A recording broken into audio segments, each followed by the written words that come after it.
देखो पाठ का नाम है भारतीय अर्थव्यवस्था के क्षेत्रक। क्षेत्रक का मतलब जानते क्या होता है कि हमारी अर्थव्यवस्था किन किन क्षेत्रों में फैली है। इस बात को पहले एक चीज़ गौर करके समझ लो। अर्थव्यवस्था का मतलब जानते क्या है? हम अर्थव्यवस्था एक तरीके से वह माध्यम है जो हमें हमारी आय का स्रोत, हमारे जीवन जीने का स्रोत, हमारे रहन सहन के स्तर को घटाता अथवा बढ़ाता। ये अर्थव्यवस्था से नहीं। जैसे इकोनॉमी जानते हैं? किसी के जैसे पैसे की समस्या है तो लोगों ने कह दिया इकोनॉमी प्रॉब्लम है, ठीक है, आर्थिक समस्या है। इसी प्रकार से प्राकृतिक संसाधनों का उपयोग करके किसी वस्तु का उत्पादन किया जाता है तो उसे प्राथमिक गतिविधि कहा जाता है। यानी कहने का मतलब जो प्राकृतिक से चीज़ें हमें प्राप्त होंगी वो प्राथमिक क्षेत्र के अंतर्गत आएंगी। समझ रहे हैं हमारी बात? अर्थव्यवस्था के क्षेत्र को मैं बता रहा हूँ। पहला यानी प्राथमिक क्षेत्र क्या है? यानी प्राकृतिक की चीज़ों से हम जितना भी उपयोग कर पाएंगे वो सब किस में आ जाएंगे? प्राथमिक क्षेत्र में। जैसे कौन कौन से? कपास की खेती हो गई, दूध उत्पादन हो गया, ये प्राथमिक क्षेत्र हैं।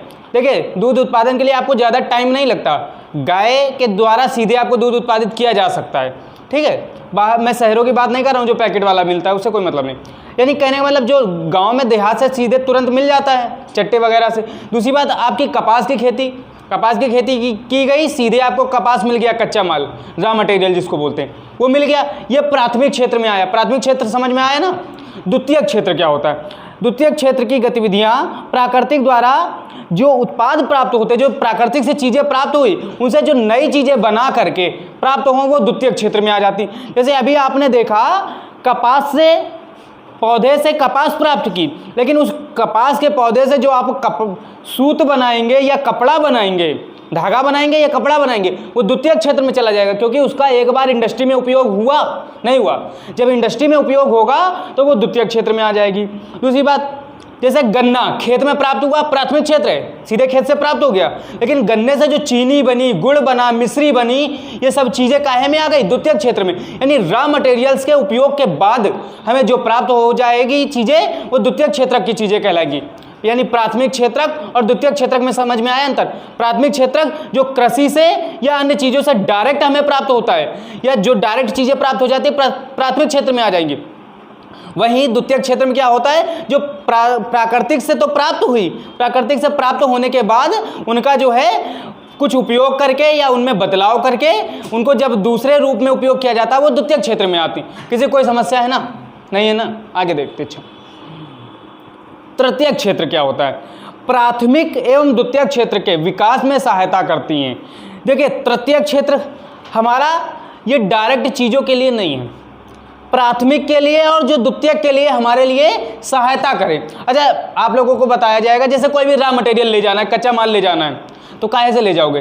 परिवहन चाहिए ना कोई, ठीक? या फिर तुमको कोई सूचना भेजनी है, कोई परिवहन चाहिए ना। डायरेक्ट तो ऐसा है नहीं कि तुम सीधे भेज लोगे। यानी कहने का मतलब हो गया जैसे परिवहन, संचार, बैंक सेवाएं, भंडारण, व्यापार, ये सब आते हैं तृतीयक क्षेत्र में। भंडारण कब करोगे? जब वस्तु तुम्हारे पास उत्पादित हो जाएगी, उसी के बाद उसका भंडार करके रखोगे, तभी तो बेचोगे बाजार में। कि तुम पहले चीनी बनी नहीं, गन्ना भंडार करके साल भर रखे रहो, रख पाओगे? नहीं रख पाओगे ना। यानी कहने का मतलब जब प्राथमिक और द्वितीयक क्षेत्र के बाद आता है वो तृतीयक क्षेत्र। इसके बाद आगे बात करते हैं। तृतीयक क्षेत्र को सेवा क्षेत्र भी कहा जा सकता है। क्या कह सकते हैं? सेवा क्षेत्र। इसमें जैसे शिक्षक, वकील और डॉक्टर आते हैं। इनकी प्रक्रिया बहुत धीमी होती है। शिक्षक, वकील और डॉक्टर की प्रक्रिया बहुत धीमी होती। आज को जो शिक्षक बना है, कल वो दूसरे बच्चों को अगर पढ़ा रहा है तो कम से कम 20 से 25 साल लगते हैं, तो उसके द्वारा पढ़ाए गए बच्चे आगे जाके डॉक्टर या शिक्षक या वकील बन सकते हैं। ऐसा तो नहीं आज बच्चे ने एडमिशन लिया कल शिक्षक बन के तैयार, ऐसा नहीं होता। यानी ये सेवा क्षेत्र में आ गया। वकील है, कोई केस लड़ता है तो एक दिन में केस फाइनल नहीं हो जाता, उसका समय लेता है। वकील बनने के लिए भी समय लगता है। डॉक्टर आपको तुरंत परिणाम नहीं दे सकता। ऐसा नहीं कि उसने दवा डाली मुंह में तुरंत सारी मरीजें ठीक, मरीज सही ठीक, तो ऐसा कुछ नहीं। ये होता है सेवा क्षेत्र। हमारे देश के में लोग जो है काम कर रहे हैं लेकिन असंगठित रूप से। हमारे देश में लोगों का संगठन नहीं है कोई कि खाली एक ही देश के लोग हों, सब असंगठित रूप में हैं। कैसे? सेवा के क्षेत्र में समान दर से समृद्धि नहीं हो पा रही। हमारे देश में आधे से ज़्यादा श्रमिक प्राथमिक क्षेत्र यानी कृषि में कार्यरत है। हमने अभी कल परसों कृषि चैप्टर पढ़ाया था, उसमें बताया था लगभग 55 से 56% लोग जो है आधे से ज़्यादा हो गए, ये लोग कृषि में संलग्न है, कृषि में कार्य करते हैं प्राथमिक क्षेत्र में। ठीक है। दूसरी बात, आर्थिक कार्यों को विभाजित करने का एक तरीका संगठित और असंगठित रूप में विभाजन है। कैसे? जहाँ रोजगार की अवधि नियमित होती है, सुनिश्चित काम होता है, वो संगठित क्षेत्र।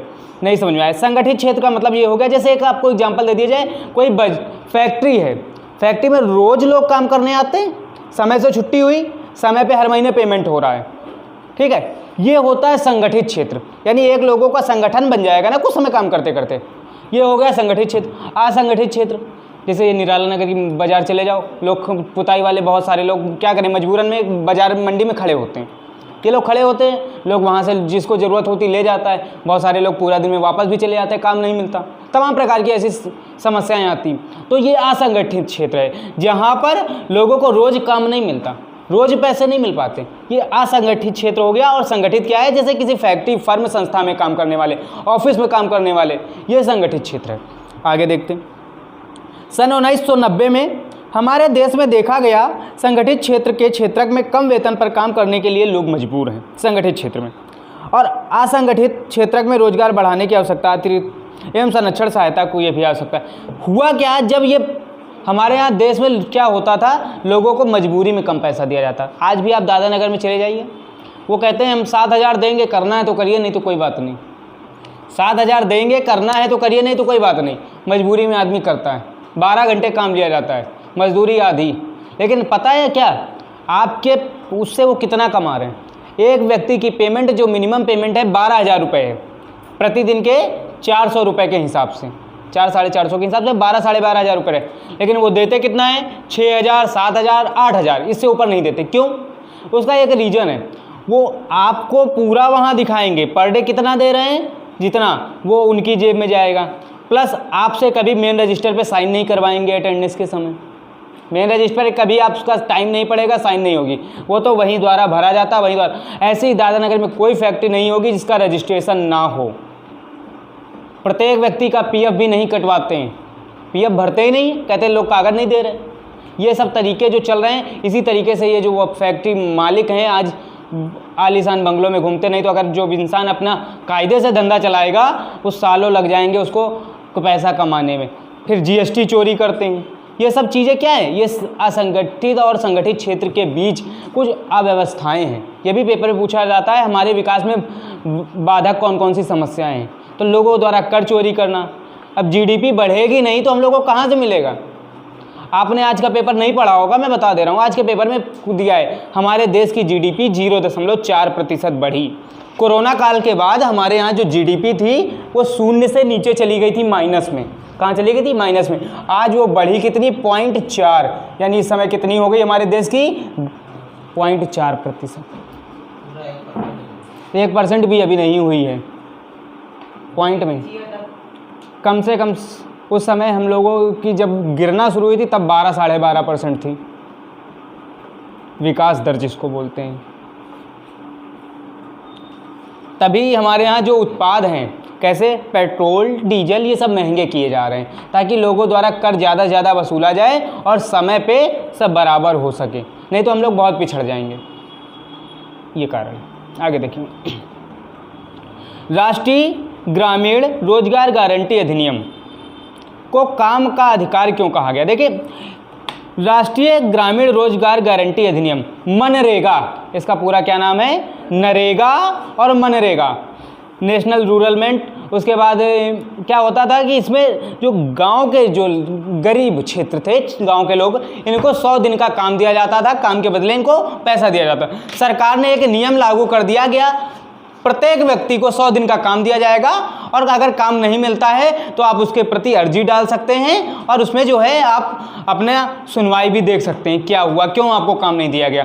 तो अगर व्यक्ति को 100 दिन का काम नहीं मिलता है तो व्यक्ति को जानने का अधिकार था। इसीलिए राष्ट्रीय ग्रामीण रोजगार गारंटी अधिनियम को काम का अधिकार कहा गया। कोई समस्या किसी को?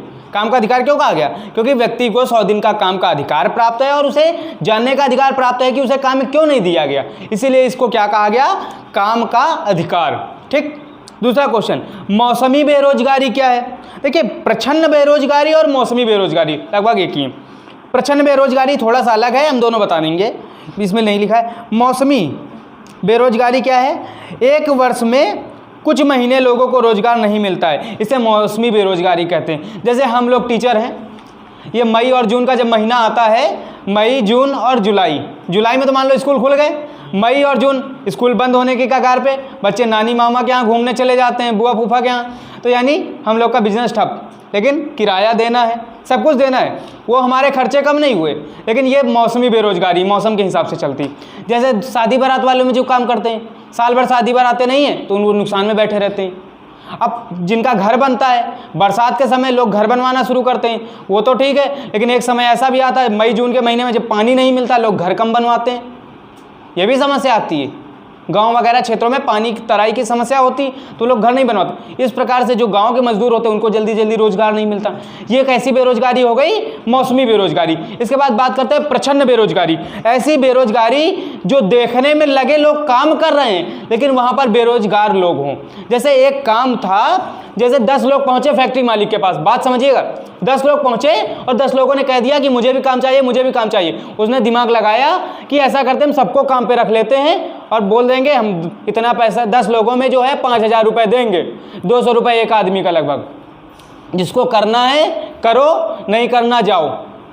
तो लोग क्या सोचेंगे, अरे ना कुछ मिलने से थोड़ा मिल जाए। यानी आवश्यकता थी 4 लोगों की, लगे हैं 10 लोग। यानी ऐसा काम जहां पर एक आवश्यकता से ज़्यादा मजदूर लगे होते हैं उसे प्रच्छन्न बेरोजगारी या छिपी हुई बेरोजगारी कहते हैं। आदमी काम तो कर रहा है लेकिन है बेरोजगार, वो, इसको प्रच्छन्न बेरोजगारी कहते हैं। समझ में आया?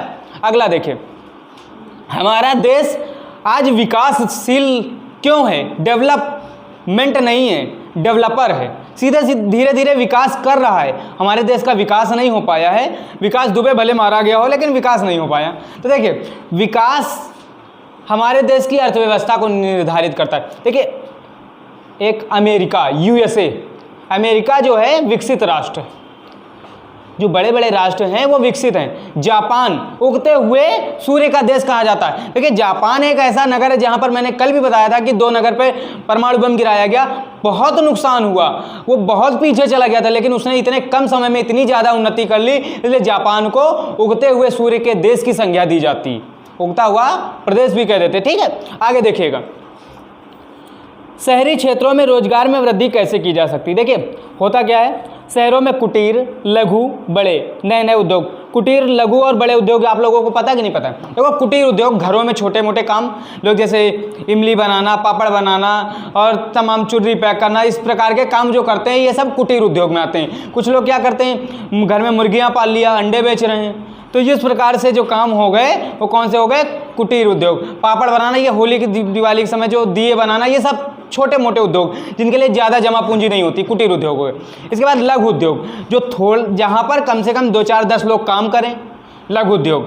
ठीक है, ये कैसे होता है? लघु उद्योग। जैसे दादानगर की जितनी फैक्ट्रियाँ हैं ये सब लघु उद्योग में आता है। तभी कभी बोर्ड लगा होता है लघु उद्योग नगरी। क्या है, यहाँ पर जहाँ पर 10-12 लोग काम हो, निवेश सीमा करीब 10 लाख के आसपास हो, ज़्यादा ना हो, ये हो गया लघु उद्योग। अब बृहद उद्योग यानी बड़े उद्योग, जैसे एमएनसी कंपनियां, मल्टीनेशनल कंपनियां होती। जैसे आपको एक इसका मैं उदाहरण देना चाहूँगा, सीटीआई जानते हैं? एक सीटीआई का कॉलेज बना हुआ है, सीटीआई फैक्ट्री बनी हुई है। इसके बाद आप लोग इधर नहीं वो जानते तो वहाँ की फैक्ट्री जरूर जानते होंगे, आयुध निर्माणियाँ, कौन सी बनी हुई है? विजयनगर में गन फैक्ट्री।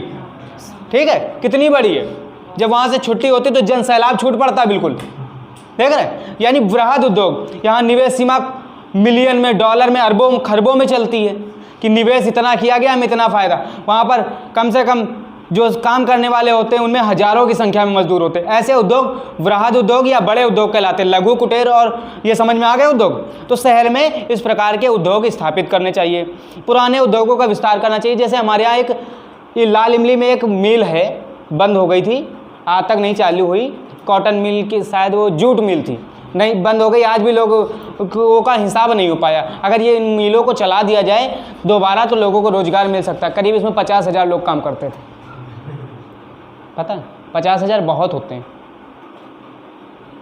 3 शिफ्ट में चलती थी, 8-8 घंटे की 3 लोगों को ड्यूटियाँ मतलब 3 टाइम में चलती थी, सुबह 8 से 4, फिर शाम को 4 से वही 2 बजे तक, 2 बजे से फिर ऐसे तमाम प्रकार का जो भी उनका टाइम डिसाइड था, मुझे तो याद भी नहीं है। ये 50,000 लोगों को रोज़गार देती थी, लेकिन जब बंद हुई तो इसके बाद आज तक दोबारा नहीं चालू हो पाई। काफ़ी प्रयास किए गए। जैसे हमारे यहाँ की एक लेदर फैक्ट्री जानते हैं, जाजमऊ, हाँ, लेकिन वहाँ से हटा दी गई वो, अब वो पहुँच गई रमईपुर, इधर नौबस्ता के पास, ठीक है। दूसरी बात, शहरों में बड़ी संख्या में जो सार्वजनिक निर्माण कार्य करवाने चाहिए, जैसे सड़कें, पार्क, पुल, नालियाँ, मार्ग, उपमार्ग, भवन निर्माण गतिविधियों का विस्तार करना चाहिए। देखिए, रोजगार देने के कई तरीके हैं, ना देने के कुछ भी नहीं। हम तो कहते हैं हर साल प्रत्येक सड़क की मरम्मत करवाई जाए, कम से कम हर प्रत्येक सड़क की मरम्मत होगी तो लोगों को गड्ढों से तो निजात मिल जाएगी। दूसरी बात, रोजगार भी लोगों को मिल जाएगा। पार्कों में सुंदरीकरण होना चाहिए, तो कम से कम पूरे शहर के जब पार्कों का सुंदरीकरण होगा, जाने कितने लोगों को रोजगार मिल सकता है। जो शहर में टूटी फूटी जर्जर बिल्डिंगें हैं, जहां पर ऑफिस कार्यालय खुले हुए हैं, गिर जाते हैं, लोग मर जाते हैं, अगर इन पे निर्माण की प्रक्रिया की जाए तो हमारे हिसाब से लोगों को रोजगार भी मिलेगा और सुरक्षा भी मिलेगी। तो लेकिन ये सब हमारे यहाँ नहीं होता, कोई बात नहीं। हमारा देश है, हमारा ये यूपी प्रदेश ऐसा है, हम लोग जो है गड्ढों में सड़क ढूंढते हैं। दिल्ली में लोग सड़कों में गड्ढे ढूंढते हैं, हम लोग गड्ढों में जो है सड़क ढूंढने की कोशिश करते हैं। आगे देखिए, शहरों में सार्वजनिक सुविधाएं जैसे कौन कौन सी होती हैं? संचार है, विद्युत है, बैंकिंग है, बीमा, सारी सुविधाएं शहरों में ऐसी कोई सुविधा नहीं है जो आपको ना मिलती हो, सारी सुविधाएं मिल जाती हैं। निजी निवेश को प्रोत्साहन दिया जाता है। आप जो अपना निवेश कर रहे हो उसमें लोग काम आते हैं, आगे आपके बढ़ चढ़ के हिस्सा लेते हैं। जैसे तुमने बेकरी खोल रखी है तो 2-4 लोग भले तुम्हारे पास काम ना हो लेकिन कहने आ जाएंगे कि भैया कुछ काम हो तो हमको बताना, होता है। यानी लोग क्या होता है, निजी कार्य के लिए प्रोत्साहन करते हैं लोगों को। उपर्युक्त उपाय के हिसाब से अगर शहरों में देखा जाए तो वृद्धि की जा सकती है। आगे देखिए, अब 2 क्षेत्र मैं बताने जा रहा हूं जो बहुत ज़्यादा इंपॉर्टेंट है। एक सार्वजनिक क्षेत्र, एक जो आपका निजी क्षेत्र। सार्वजनिक क्षेत्र, निजी क्षेत्र, समझिएगा ध्यान से, और सरकारी क्षेत्र, 3 क्षेत्र हैं, सार्वजनिक, निजी और सरकारी। निजी क्षेत्र, तुमने अपना उद्योग खुद लगाया, तुम्हें अधिकार पूरा है किसको क्या करना है, किसको रखना है, किसको निकालना है, ठीक। ये निजी क्षेत्र की बात हो गई। घर में तुम कोई भी रोजगार चला रहे हो या अपने फैक्ट्री लगा रखी छोटी मोटी, तुम जिसको चाहो उसको रखो, जिसको चाहो निकालो, कोई आपके ऊपर केस नहीं कर सकता। दूसरा आता है सार्वजनिक क्षेत्र, सभी लोगों का अधिकार है, सब लोग जा सकते हैं। सब लोग जा सकते हैं मतलब सरकारी भर्तियां जितनी भी देख रहे हो, सब लोग फॉर्म भर सकते हैं, नहीं भर सकते, सब लोग पेपर दे सकते हैं, सब लोग पास हो सकते हैं। ये है सार्वजनिक क्षेत्र। यानी सरकारी क्षेत्र क्या है? सार्वजनिक क्षेत्र है। जितनी भी सरकारी चीज़ें वो सार्वजनिक होती। अब आप पार्क का उदाहरण ले लो, सभी लोग घूमने जाते हैं ना, ऐसा तो नहीं कि इन लोगों को घूमना मना है। सड़कें देख लीजिए, सभी लोग चलते हैं, रोक तो है नहीं कि इस मोहल्ले वाले नहीं चलेंगे इस पर, ऐसा बहुत ही रेयर केस में हो तो हो, हमारे हिसाब से नहीं। सार्वजनिक क्षेत्र में सभी का अधिकार होता है, ठीक। विद्यालय, स्कूल, सभी को पढ़ने का अधिकार है, सभी लोग जाते हैं, ये सार्वजनिक क्षेत्र। मिश्रित क्षेत्र, जहां गवर्नमेंट और निजी दोनों क्षेत्र होते हैं। आजकल हमारे यहाँ सब कुछ निजी, जो मिश्रित क्षेत्र में आता जा रहा है। पहले मिश्रित क्षेत्र में आया था, अब क्या हुआ, अब आने लगा है निजी क्षेत्र में। हमारे यहाँ का जैसे घंटाघर बेच दिया गया, घंटाघर रेलवे स्टेशन बेच दिया गया, पता है आपको? नहीं पता है। ये शहर के एक अमीर मालिक ने खरीदा है, वो अपने हिसाब से अब यहाँ पर टिकट का मूल्य निर्धारित करेगा और अपने हिसाब से वो खरीदेगा। उसने करीब जाने कितने हजार करोड़ रुपए में इस घंटाघर को खरीदा। आपको पता होगा ताजमहल सरकारी था, बेच दिया गया, नहीं पता? ताजमहल भी बेच दिया गया, ठीक है। ये सब निजी क्षेत्र में किए जा रहे हैं। क्यों? क्योंकि लोग जब सरकारी क्षेत्र में जाते हैं ना, बहुत मक्कारी करते, काम ही नहीं करते। सरकार तो हमें पैसा दे रही है, हम काहे काम करें, ये भावना है। तमाम प्रकार की ऐसी सुविधाएं।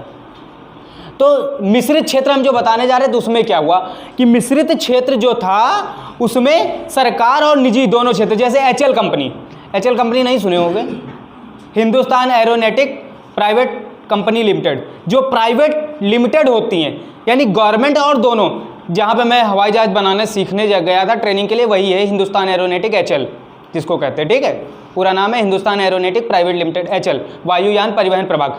ये एक जो है सरकारी और अर्ध सरकारी दोनों में, यहाँ का जो जीएम है, वो अपने हिसाब से वर्कर को रख सकता है, अपने हिसाब से टेंडर पास कर सकता है, लेकिन वो किसी के साथ जो जाति भाव नहीं कर सकता कि किसी भी व्यक्ति को निकाल दिया अकारण और किसी भी व्यक्ति को रख लिया।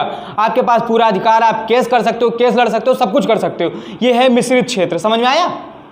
ये होता है मिश्रित क्षेत्र, जहां सरकार का और निजी दोनों साथ साथ काम करे, वो है निजी क्षेत्र।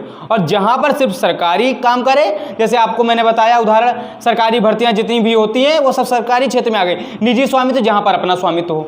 कोई समस्या इसमें नहीं। संगठित असंगठित क्षेत्र तो समझ में आ ही गया होगा, जहां लोग संगठन में काम करते हैं संगठित क्षेत्र है, जहां असंगठन में काम कर देंगे असंगठित है। ठीक है, तो लगभग ये चैप्टर जो है भारतीय अर्थव्यवस्था के क्षेत्रक, तो हमने तीनों क्षेत्र बता दिए, प्राथमिक, द्वितीयक, तृतीयक, संगठित असंगठित बता दिया, प्रचंड बेरोजगारी बता दी, मौसमी बेरोजगारी बता दी, और महात्मा गांधी, जीडीपी, ये सब बता दिए। तो उम्मीदन आशा करते सभी आ गया होगा।